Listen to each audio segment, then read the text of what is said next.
আসসালামু আলাইকুম, this is শাহাদাত হোসাইন। আমরা আজকে দেখব যে লিনাক্স ডিস্ট্রোতে কিভাবে কোড ব্লকস ইনস্টল করা যায়।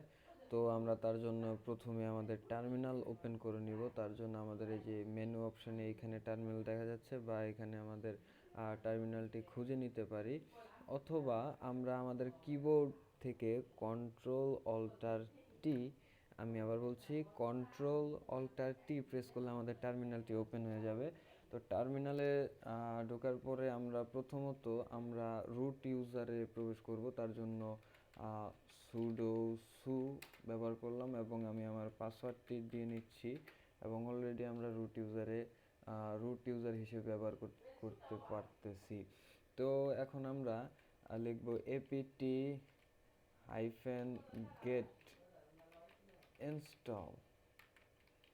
ইনস্টল এবং আমাদের কাঙ্ক্ষিত সফটওয়্যারটি, যেমন আমার ক্ষেত্রে কোড ব্লকস লিখে আমি এন্টার করলাম। তো আমার কাছে এখন পারমিশন চাচ্ছে, তো আমি ওয়াই প্রেস করে দিচ্ছি। এখন দেখতে পাচ্ছি আমাদের ডাউনলোড স্টার্ট হয়ে গেছে অলরেডি। তো ডাউনলোডটি কমপ্লিট হোক।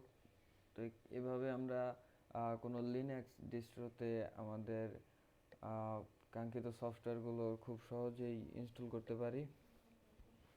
উইন্ডোজের তুলনায় আমাদের টার্মিনাল ব্যবহার করে কাজ করাটা কাইন্ড অফ অনেকটা ইজি।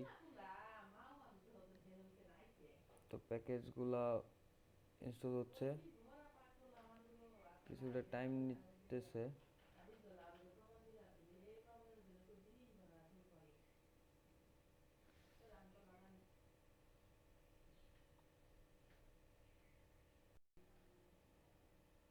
তো আমরা দেখতে পাচ্ছি আমাদের ডাউনলোড প্রসেসিং কমপ্লিট। তো আমরা চেক করার জন্য আমরা আমাদের অ্যাপ্লিকেশন অপশনে গেলাম এবং এখানে আমরা আমাদের কোড ব্লকস দেখতে পাচ্ছি। তো আমরা টার্মিনালের মাধ্যমেই ওপেন করতে যাচ্ছি। তো আমি আবার টার্মিনালে চলে গেলাম এবং এখানে লিখলাম কোড ব্লকস। কোড ব্লকস লিখে প্রেস করার সাথে সাথে আমরা দেখতে পাচ্ছি আমাদের কোড ব্লকস সফটওয়্যারটি ওপেন হয়ে গেল। এবং এক্ষেত্রে আমাদের অবশ্যই আমাদের যে কম্পাইলারটি ডিটেক্ট করতে হবে।